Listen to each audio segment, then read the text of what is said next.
Today's story is about a heinous crime that was only solved because one person noticed one very small discrepancy in the case. When you get to the end of this episode, you will be shocked at what that little discrepancy unravels. Also, at the end of this episode, there is an additional plot twist that was only discovered after the case was closed and the trial had ended. So stay tuned to the end.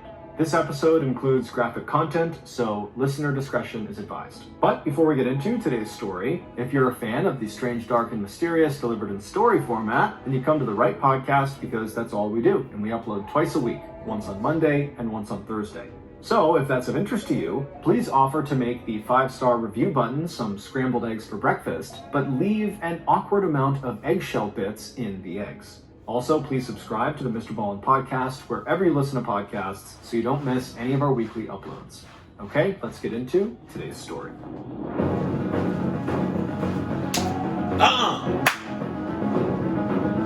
Dice roll! Dice roll! Shit!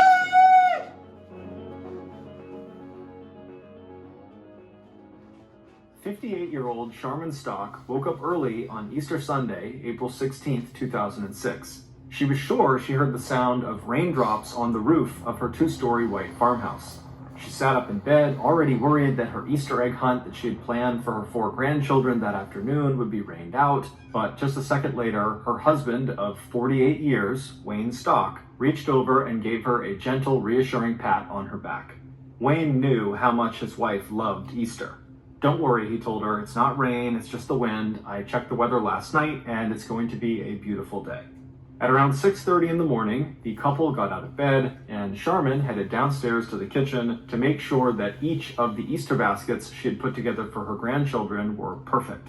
Then she opened the refrigerator and started prepping food for the big family dinner she was going to make later that day. And as she did this, she looked out the window and just like her husband had predicted, the sun was already starting to poke through the clouds.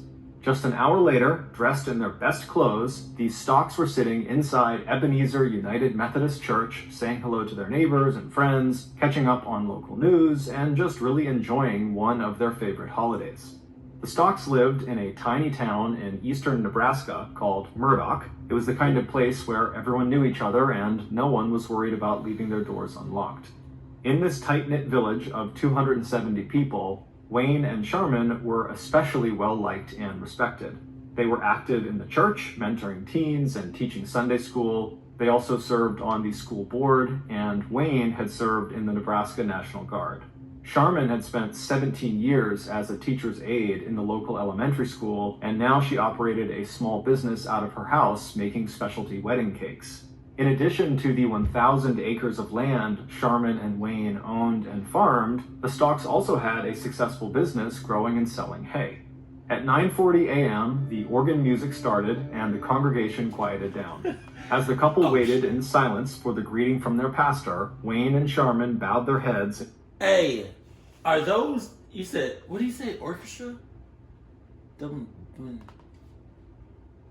Sunday school. They also served on the school board, and Wayne had served in the Nebraska National Guard. Charmin had spent 17 years as a teacher's aide in the local elementary school, and now she operated a small business out of her house making specialty wedding cakes. In addition to the 1,000 acres of land Charmin and Wayne owned and farmed, the Stocks also had a successful business growing and selling hay. At 9:40 a.m., the organ music started. Organ. Ha ha. Are those things that's like has those big ass pipes and like it's just loud as shit? I love them junks. And the congregation quieted down. As the couple waited in silence for the greeting from their pastor, Wayne and Charmin bowed their heads and gave thanks for all their blessings. On their way out of the church that morning after the service, Pastor Joe Wacker asked the Stocks what they were up to for the rest of the day to celebrate the holiday. As Charmin told him excitedly about her Easter egg hunt that she had planned for her grandkids, Pastor Joe smiled. People like Charmin and Wayne were the glue that held their families and communities together. And in a few hours, under a partly sunny sky, Wayne and Sharman were out in the backyard of their home, chatting with their married children and in-laws, and watching their 4 grandkids look along the edge of the barn for the brightly colored eggs that Sharman had hidden as soon as she had gotten home from church. Andrew Stock, the son who would one day take over the family hay business, was spending Easter with his fiance's family. But he had told his parents that he would be by their place that evening to pick up his dog. Andrew had just gotten a new puppy, and that morning he had dropped it off with his parents so that they could look after it for the day. So at around 8 p.m. that night, just as the Stocks had put away the last dinner dishes and picked up the house, they heard the sound of Andrew's truck in their driveway. It had turned into such a beautiful and clear and mild evening that the 3 of them decided to just stay outside on the back deck and chat for a bit. Sharman told Andrew all about the Easter egg hunt and how much the grandkids loved it. Then Andrew and his dad spent a few minutes chatting about hay prices and what needed to be done around the farm. Andrew told his father that he'd be back over the next morning to work in their hay office, and then Andrew picked up his tired puppy that had fallen asleep in the kitchen. He got back into his truck, he waved to his parents, and then he headed back down their driveway to the main road. As he looked in his rearview mirror, he saw his mom and dad turn towards their front door, take each other's hands, and step back inside of their house. The next morning, Andrew got up early, he grabbed a cup of coffee, and he headed outside to his truck. He drove the roughly 30 minutes to his parents' house, pulling into the parking area just outside of the office building for their hay operations, which was a small standalone structure set a ways back from the farmhouse. His mom and dad were both early risers, and his dad liked to get started on his chores right after breakfast. So as Andrew walked toward the hay office, he thought it was odd when he glanced over in the direction of the farmhouse and saw his father's truck still parked outside where he had left it the night before. So before going into the office to start his day, Andrew decided to go check the garage that was near the hay office and see if maybe his dad had just decided that morning to drive his wife's car instead of his own truck. But when Andrew went inside the garage, his mom's car was still there. Andrew suddenly felt like maybe something was wrong.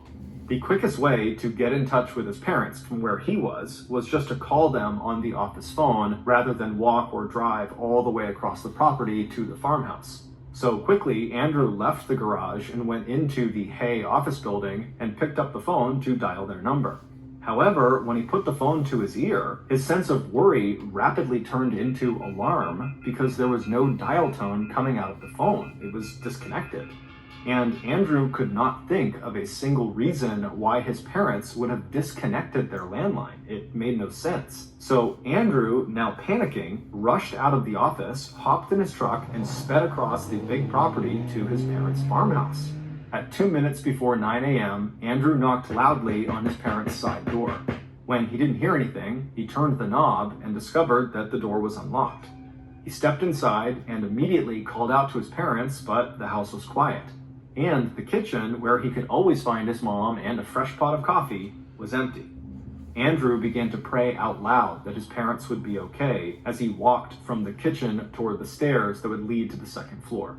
As he walked up the stairs, he did what he'd done since he was a child. Without thinking, he dragged his right hand along the wall.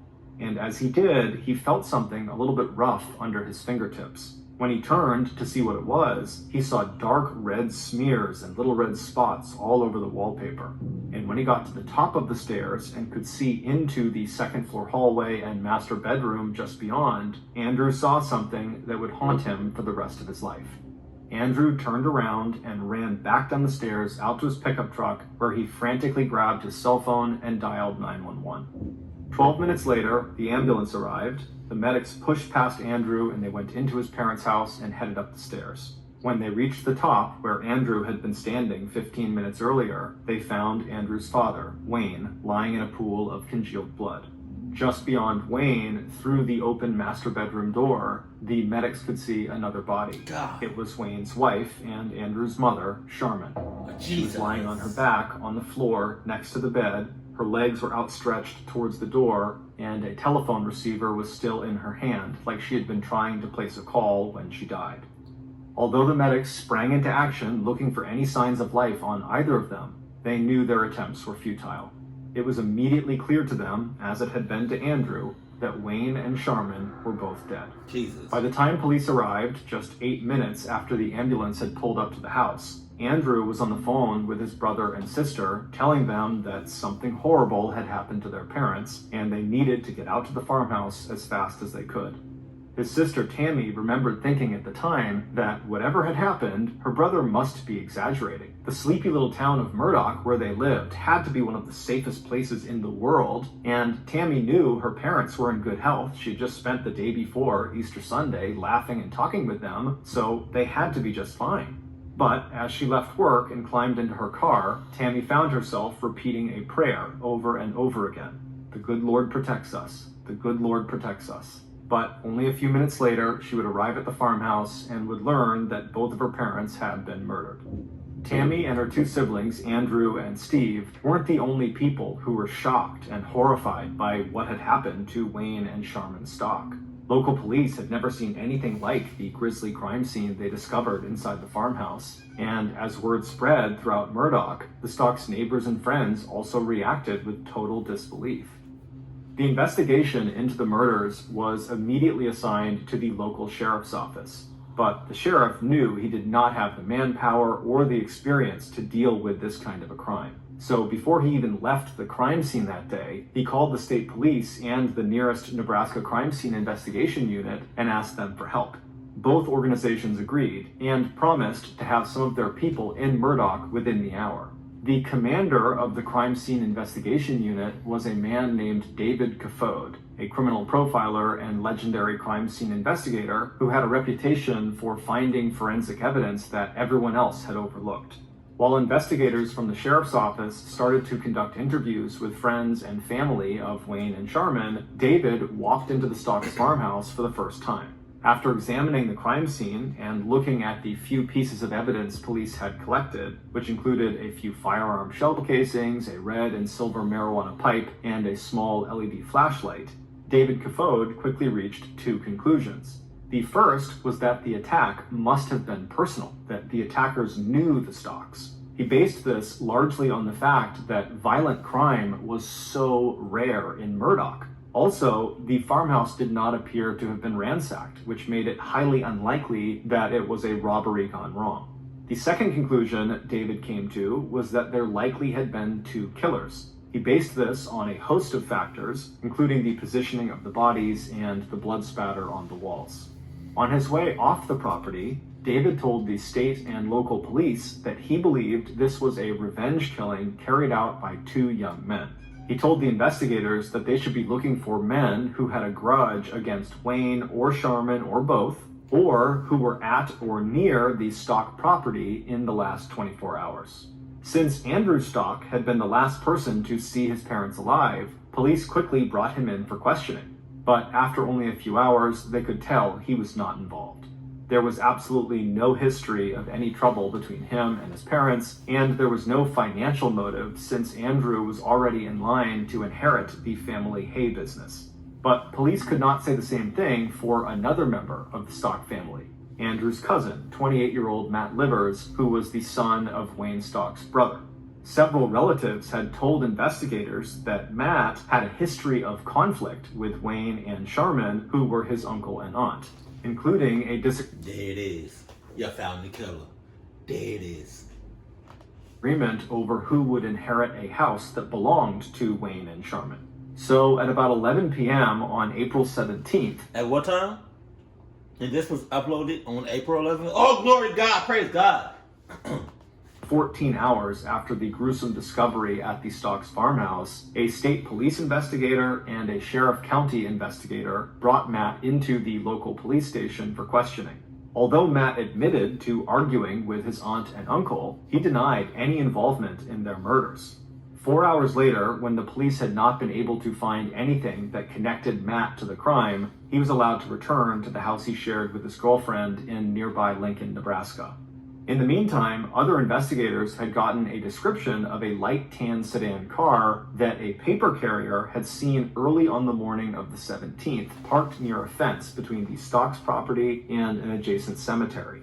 The paper carrier also told police that this same car had passed him going very fast in the general vicinity of the Stocks home the night before. State and local investigators soon found a car that matched that description. It was a 1998 Ford Contour that belonged to a man named William Sampson, whose 21-year-old brother, Nicholas Sampson, happened to be the cousin of Matt Livers. On April 20th, 3 days after the killings, the Crime Scene Investigation Unit conducted a thorough examination of the Ford Contour. Although they did not find any physical or forensic evidence that linked the car to the Stock murders, they did discover that the car had recently been thoroughly cleaned and wiped down.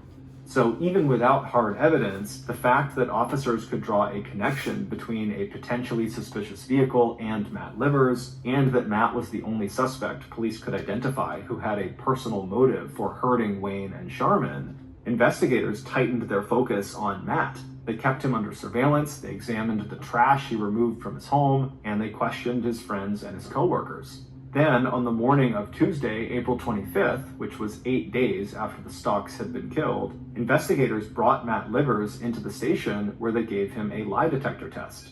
After the test, they brought him into a room for another round of interrogation. Despite Matt repeatedly saying he had nothing to do with the murders, no one believed him. And at the conclusion of this 11-hour straight interrogation session, police would tell Matt that he failed his lie detector test. Shortly after hearing this, Matt Livers confessed that he and his cousin, Nicholas, had in fact killed Wayne and Sharman Stock. The Stock children were devastated all over again. Not only had they lost their parents, but now members of their own family had admitted to committing the murders. They did not want to believe it, and aside from Matt's confession, there still was no hard evidence actually linking Matt or Nicholas to the killings, and so some of the Stock family actually held out hope that maybe there had been a mistake. But that would change on May 8th, 3 weeks after Wayne and Sharman were found. Known for his thoroughness, the legendary crime scene investigator David Caffode ordered a second examination of the inside of the Ford Contour. And this time, he conducted the search himself. After going over the car interior 1 inch at a time, David discovered a single speck of blood underneath the dashboard. DNA testing showed that the blood belonged to Wayne Stock. This was the official nail in the coffin for Matt and his cousin Nicholas. They were both promptly charged with murder and sent to jail to await trial. Damn. While the residents of Murdoch breathed a sigh of relief knowing the killers were now behind bars, the police announced publicly that the bloody crime that had sent fear and shockwaves through the town and that had made headlines in the national press had been solved and the case was closed. Or rather, it would have been closed if it hadn't been for a single question raised by a young investigator named Christine Gabig, who worked in the sheriff's crime lab that had analyzed the evidence collected at the scene of the Stock murders. 2 days after the discovery of the marijuana pipe and LED flashlight that police had found outside of the Stock's house on April 17th, just hours after Andrew had discovered his parents' bodies, police, who were doing a final sweep of the crime scene, found a man's gold ring on the floor out of sight in the Stock's kitchen. The ring did not belong to either Wayne or Sharman, but the team investigating the murders did not think the ring could be connected to their case. They decided it was more likely that the ring had just been dropped in the kitchen sometime in the past by any number of visitors or family members, and no one had found it until now.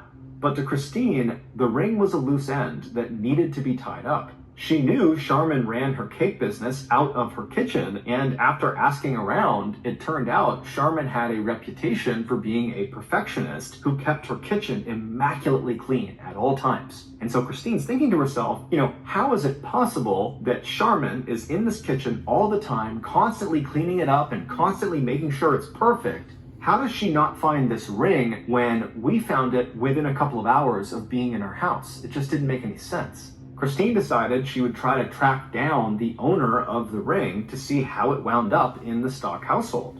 When she looked at the ring, she saw there was a jeweler's mark on it, as well as an inscription that said, "Love always, Corey and Ryan." The inscription was distinctive because it was on the outside of the ring rather than the inside of the gold band.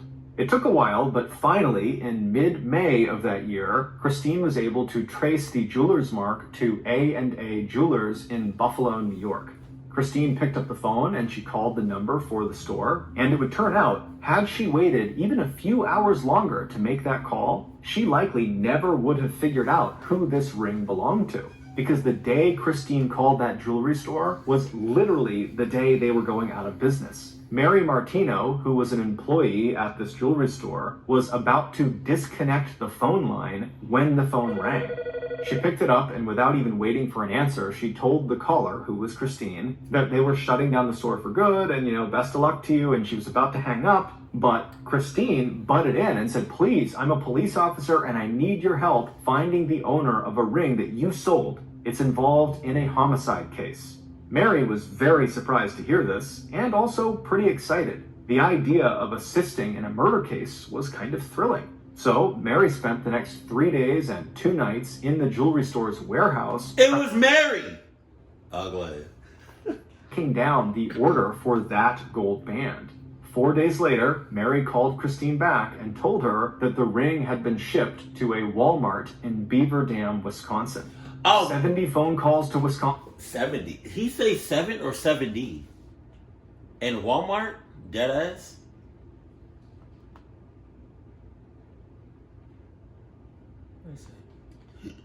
What is that? 70 phone calls to Wisconsin. 70. Oh my God. And Christine had found the ring's owner, a man named Ryan who lived 2 full states away from Murdoch, Nebraska. The ring had been a gift from his ex-girlfriend, Corey. Christine could just about see Ryan shaking his head on the other end of the line. He said, "I have no idea how my ring got to Nebraska." It turned out that Ryan's ring had been inside the glove compartment of his red Dodge Ram pickup truck, and that truck had been stolen in Wisconsin on April 15th, 500 miles away from Murdoch, Nebraska, and 2 days before the murders of Wayne and Sharman Stock. And then Ryan's truck had been found abandoned a few days later on April 18th in Louisiana, 3 states away from Murdoch, Nebraska.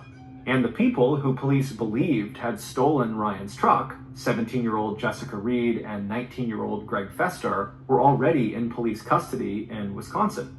On June 6th, roughly 2 weeks after Christine made this discovery about the ring, these same 2 investigators who had gotten Matt Livers to confess to the murders of Wayne and Sharman Stock arrived in Dodge County, Wisconsin, and conducted separate interviews with Jessica and her boyfriend Greg, who'd been accused of not only stealing Ryan's pickup truck, but also going on a 4-day crime spree over that Easter weekend that took them from Wisconsin to Louisiana.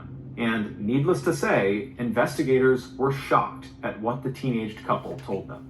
They claimed that they knew who killed Wayne and Sharman Stock, and it was not Matt Livers and Nicholas Sampson. Based on those interviews with Jessica and Greg, and new evidence that police would uncover over the next 5 months, the police would come to the same conclusion as the teenagers. Matt and Nicholas were innocent. They did not kill Wayne and Sharman Stock. The following is a reconstruction of what actually happened to the Stock couple. Let's go. But before we get into the rest of the story, I'd like to talk to you about today's sponsors. Back when I was 18 years old, I discovered my favorite food. I would dump an entire sleeve of Oreo cookies into a bowl and slap a 1/4 gallon of milk on top of them. Back then, this nutrient-dense power breakfast gave me enough energy to get through another grueling day of playing video games while remaining unemployed in my mother's basement. But today, being a mid-30s guy, my body just doesn't respond the way it used to Oreo sleeve cereal. So in recent years, I've had to work really hard to reduce my Oreo sleeve cereal intake to where it only makes up a paltry 75% of my total diet. And what I do with that massive 25% of my diet is I fill it with tasty and healthy foods like you can get through HelloFresh. Oh, yeah? HelloFresh sends you amazing food right to your doorstep. However, the catch is the meals aren't made yet. You need to make the meals. But the recipes are so easy to follow, and they perfectly pre-portion everything out when you get it. So it really is super easy. HelloFresh also has a huge menu, including vegetarian, pescatarian, fit and wholesome. So whatever your goals are, HelloFresh makes it easy to stick to them. They also have a really good spring menu that just came out that's getting rave reviews. Oh, yeah? So if you want to be like me and stop sucking down so much Oreo sleeve cereal, then you gotta sign up for HelloFresh today. Right. To sign up for America's #1 meal kit, go to HelloFresh.com/MrBallenPodcast16 and use code MrBallenPodcast16 for up to 16 free meals and 3 free gifts. Okay. When I search online for new karate moves to try out on the 5-star review button, I don't like my internet service provider knowing about it. I don't know if you know this, but it doesn't matter who your internet provider is. They all collect and sell your information even when you're in incognito mode. That's why I use ExpressVPN. ExpressVPN masks your internet identity, allowing you... Did he just like have 2 sponsors in one video?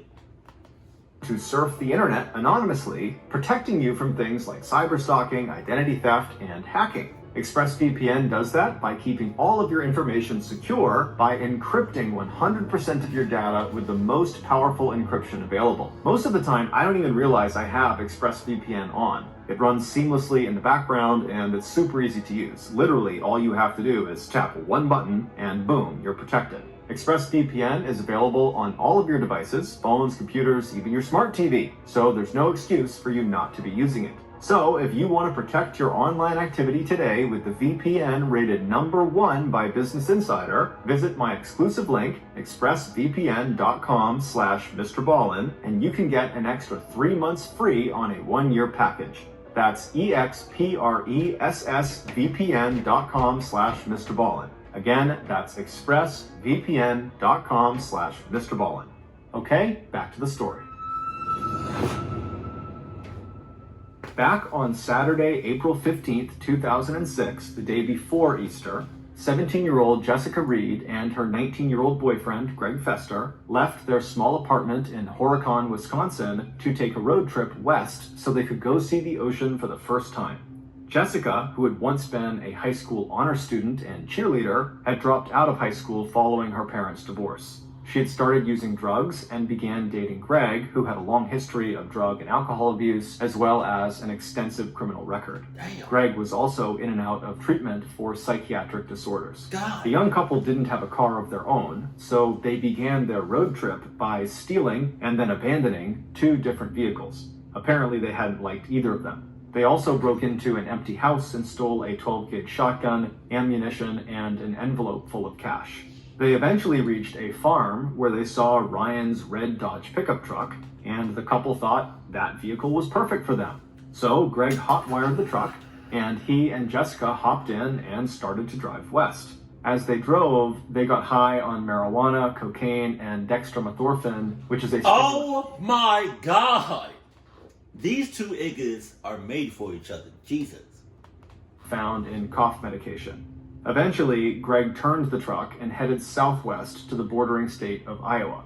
It was around this point that the couple stopped talking about wanting to go to the ocean to go see it for the first time. Now they were just solely focused on trying to rob as many people as they possibly could because they wanted money and it seemed like they kind of enjoyed it. So on their way through Iowa, they robbed 2 more houses, vandalizing the first and stealing another shotgun, ammunition, and $300 from the second house. Then, on April 16th, Easter Day, the couple crossed from Iowa into Nebraska. As the day wore on, the towns they passed through were located very far apart, separated by miles and miles of cornfields or empty tracts of flat land. At this point, they started arguing about what houses they should rob next. Jessica thought they should just take the next thing that comes along because of how far apart everything was. But Greg, who was starting to feel jumpy and irritable as he came down from his massive cough medication high, rejected all of Jessica's suggestions. Feeling annoyed, Jessica just started to ignore him. Jessica had already searched the glove compartment of this truck for money when they first got in, and she hadn't found any. But now that she was bored and kind of angry with Greg, she just reached down and opened the glove compartment again to see if, maybe she had missed something. Feeling around in the back of this glove compartment, Jessica found a man's gold ring with an inscription on the outside of the band that read, "Love always, Corey and Ryan." Jessica, whose shoulder-length blonde hair, childlike face, and small frame made her look more like she was 14 rather than 17, slipped the ring onto her thumb. It was way too big, but she liked it and decided to wear it anyway. As she and Greg drove west across Nebraska and day turned into night, Jessica told Greg he really needed to stop being so picky about what house they were going to rob. There just weren't that many choices. And so finally, in the early morning hours of April 17th, as they drove down another long rural road, Greg suddenly put on the brakes. He could see a white two-story farmhouse with several outbuildings scattered around it, set back from the road. All the lights were out, and from his perspective, he couldn't see any vehicles parked anywhere nearby, and so to him, that meant no one was home. He turned to Jessica and told her this was it. This was the house they were going to rob. He switched off the headlights of the truck, and then he turned down the Stocks driveway and began moving towards their farmhouse. As they got closer, he told Jessica to grab one of the shotguns just in case there were dogs on the property, and he grabbed the other, making sure both of them were loaded. Then, after he parked the truck in front of the farmhouse, he stuffed a few more shells into the pocket of his jacket and told Jessica to get out of the truck. Crouching down and trying to make as little noise as he could, Greg walked toward the side of the house looking for a way to get inside. And he didn't have to look for very long, because within a couple of minutes, Greg found an unlocked window leading into the laundry room on the first floor. He lifted the screen and crawled through the opening into the house. Then he opened the back door and let Jessica inside. They didn't stay long on the first floor of the house before heading upstairs, but they did stay long enough that while passing through the kitchen, Ryan's gold ring on Jessica's thumb slipped off and rolled out of sight somewhere on the floor. Jessica either didn't notice or didn't try to look for it. The pair quietly made their way up the stairs, but before reaching the top, they stopped. Very clearly, they could hear the sound of someone upstairs snoring. This house was not empty. Without discussing what they were going to do, Greg, who was in the lead, simply just kept on walking up the stairs, and Jessica followed. The couple moved down the second floor hallway to the master bedroom at the end of the hall where Wayne and Charmin were fast asleep. What happened next, only Greg and Jessica can understand. Greg pushed open the master bedroom door and made no attempt at concealment. Instead, he reached out and flipped the switch on the wall, flooding the bedroom with light. The sound of the door opening and the sudden brightness caused Wayne to wake up, completely alert, his adrenaline flowing even though he had not consciously processed the threat that he and his wife were now facing. Wayne, who was this very stocky and strong-looking guy, began violently trying to rip his covers off so he could get up and confront these people that were in the room with him. And so as Wayne is doing this, Jessica screams at Greg, "Do something!" As Wayne stood up on the bedroom floor, Greg raised his 12-gauge shotgun and he fired a shot into Wayne's kneecap. Even though Wayne's knee was destroyed with bits of bone and flesh poking out of this huge hole where the shot had passed through, Wayne dove toward Greg, shouting as he tried to grab the gun out of Greg's hands. The struggle took them out of the bedroom and into the hallway where Jessica had retreated to, and as the two men wrestled on the ground, Greg yelled at Jessica, "Shoot him!" Jessica didn't hesitate. As Wayne looked up at her, she aimed the shotgun right at his face, and then she fired a single shot into his right eye. A second later, Greg was back up on his feet. He reached down, picked up his shotgun, and he aimed it at Wayne's head, and he fired another shot. This time, literally blowing off the back of Wayne's skull and sending blood spatter all over the stairway wall and creating a silhouette outline of where Jessica, now covered in blood, was standing with her gun in her hands. As soon as Wayne had stopped moving, Greg and Jessica turned their attention back to the master bedroom. They calmly walked back inside and saw Charmin standing next to the bed, crying and screaming hysterically as she desperately tried to call 911 for help. Greg walked across the room until he was standing directly in front of Charmin, who by now was so scared she was just standing there whimpering with the phone in her hand. Greg raised his shotgun until it was level with Charmin's face. Then Greg fired another shot. Despite the shotgun blast blowing off most of Charmin's face, she did not die right away. As Jessica and Greg turned to leave the master bedroom and head back downstairs, Charmin let out a single piercing scream of pure agony that echoed through the house.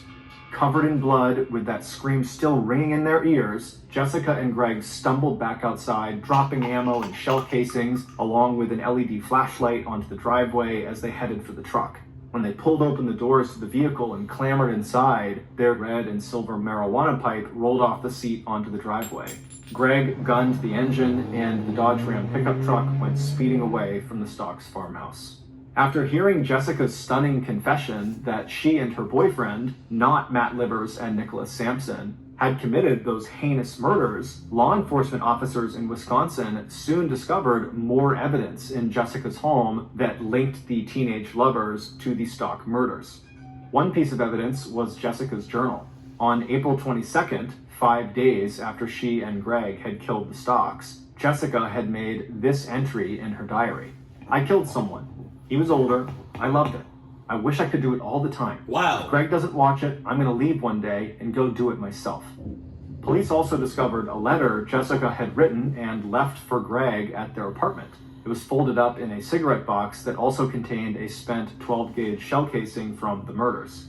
In the letter, she wrote, "And this bullet, well, Bunny, it's the only thing left, and I loved it, but that's something we will talk about one day." But even after Jessica and Greg had confessed to the murders, and even though investigators from Wisconsin as well as Nebraska now had a treasure trove of evidence linking the teenagers to the crime, Matt Livers and his cousin Nicholas Sampson still remained incarcerated.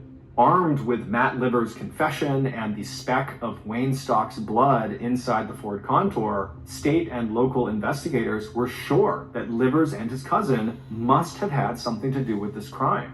It wasn't until the FBI and lawyers for Matt and Nick stepped in that investigators in Nebraska finally stopped insisting that Matt and Nicholas were also involved in the murders. Lawyers for Matt Livers produced evidence that his confession to killing his aunt and uncle had been coerced, and that he had recanted that confession the day after he made it. It would turn out Matt Livers had an IQ of 63, which meant he was developmentally disabled. And videotapes of his interrogation showed police feeding him the information they wanted him to tell them, until finally, after 11 hours of badgering and threats of facing the death penalty unless he cooperated with police, Matt agreed that he had committed the murders. And when he was pressed by police to name his accomplice, he chose his cousin because Nick had access to a car that matched the description of the light tan vehicle that police said they spotted near the Stocks farmhouse on the morning before the murders were discovered. And even though Matt had been told by police that he failed his lie detector test, in reality, it's likely the results had been misread or misinterpreted. During the first week of October 2006, Nicholas Sampson, who had been incarcerated for the last 5 months, was released and the state dropped all charges against him. 2 months after that, in December, Matt Livers, who had been locked up for the last 7 months, was also released and had his charges dropped as well. In January of 2007, Jessica Reed and Greg Fester both pleaded guilty to 2 counts each of second-degree murder. Before her prison sentence was announced, in a written statement submitted to the judge in her case, Jessica Reed pleaded for mercy, saying that the sound of Sharman Stock's final piercing scream after her face had been shot off still woke Jessica up at night. Oh, yeah? The judge was not moved. On March 19, 2007, Jessica Reed and Greg Fester were both sentenced to life in prison. But before it was all over, there would be one more twist. What? In late 2007, the FBI got a tip that the legendary crime scene investigator, David Kafode, most likely planted that single speck of Wayne Stock's blood that had been found during the second search of the Ford Contour.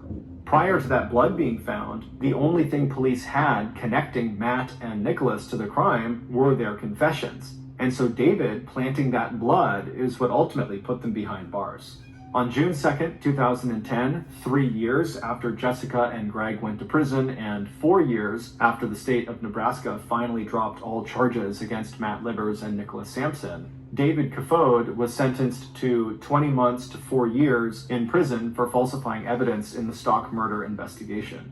And in October 2013, faced with civil lawsuits filed by Matt Livers and Nicholas Sampson, the state of Nebraska awarded a $2.5 million settlement to be split between the two men in compensation for their treatment at the hands of Cass County law enforcement officers during the investigation of the Stock murders. As for Andrew Stock, who discovered his parents' bodies on the morning after Easter 2006, justice may have been served, but his family will never recover from their loss. Thank you for listening to the MrBallen podcast. If you got something out of this episode and you haven't done this already, please offer to make the 5-star review button some scrambled eggs for breakfast, but leave an awkward amount of... Okay. I think this whole murder could have been avoided if they had some sort of security, you know? Even if they had dogs or some sort of animals just out on the field, you know what I mean? I feel like the dogs or whatever would have made some sort of noise to wake them up. But then the dogs would have probably got shot either way.